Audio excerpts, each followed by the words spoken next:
Being able to access medication or find resources, treating and understanding ADHD can be a real challenge. Yeah, East Texas News' Olivia Hartpen spoke with some East Texas mental health professionals about the signs of ADHD in children, what it means, and what resources exist to help you.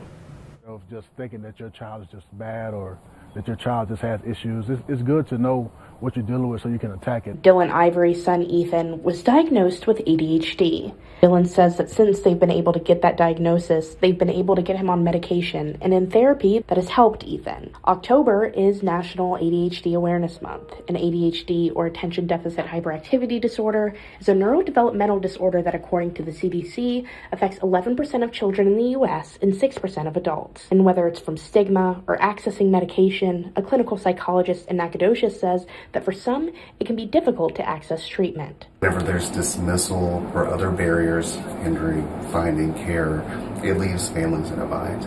Some of it has to do with the shortage of stimulant medication, but it also has to do with a lack of understanding. Peyton says that kids with ADHD can be seen as troublesome behaviorally, when actually there's something wired in their brains differently that explains why they act the way that they do. Often have lower self-esteem because they're trying so hard to succeed, and compared to their peers, they don't understand why.